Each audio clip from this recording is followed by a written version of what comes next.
रामायण से दिव्य जीव इस श्रृंखला में आपका फिर से स्वागत। कभी कभी एक पक्षी भी धर्म की रक्षा के लिए ऐसा साहस दिखाता है जो देवताओं को भी आश्चर्य में डाल दे। आज बात करते हैं जटायु की, जिनका वर्णन वाल्मीकि रामायण में मिलता है। जटायु गिद्धों के राजा और महाराज दशरथ के पुराने मित्र थे। उन्होंने राजा दशरथ को युद्ध में सहायता किया था और आपका पुत्र ही मेरा पुत्र हो ऐसी कामना प्रकट की थी। वे अत्यंत बुद्धिमान थे। विशाल पर्वत के समान उनका शरीर था। उनके पास हजारों हाथियों की शक्ति थी। उनकी आयु थी 60,000 ईयर्स। दंडकारण्य में निवास करने वाले ऋषियों की रक्षा करने की जिम्मेदारी उन्होंने स्वयं ही ली थी। इसी दंडकारण्य में जब रावण ने छल से माता सीता का हरण करके आकाश मार्ग से उसे ले जा रहा था रावण, तब वृद्ध जटायु ने उसे ललकारा। वे जानते थे कि सामने लंका का पराक्रमी राजा है, फिर भी धर्म की रक्षा के लिए उन्होंने भयंकर युद्ध किया।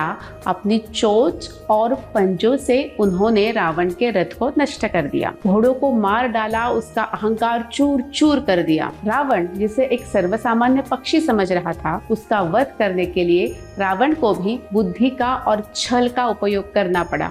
रावण ने क्रोधित होकर उसके दोनों भी पंख काट दिए। जटायु जमीन पर गिर गया। रावण ने पुष्पक विमान का पुनः आवाहन किया और वो सीता को लेकर लंका की ओर बढ़ गया। उसने जटायु को मूर्छित कर डाला था, फिर भी शूरवीर पराक्रमी रावण बार बार पीछे देख रहा था, कोई मेरे पीछे से तो नहीं आ रहा।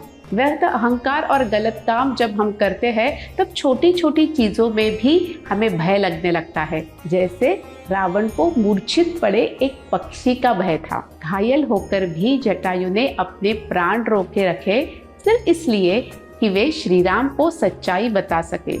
जब श्री राम वहां पहुंचे तब जटायु ने बताया कि रावण सीता को दक्षिण दिशा की ओर ले गया है और प्रभु के सामने ही उन्होंने प्राण त्याग कर दिए। जटायु ने अपने अंतिम श्वास तक रावण से युद्ध करके शरीर से, प्राणों को रोककर मन से और प्रभु को सीता के बारे में बताकर अपने वाणी से भी प्रभु की सेवा की है। इसीलिए श्री राम ने उनका अंतिम संस्कार अपने हाथों से किया।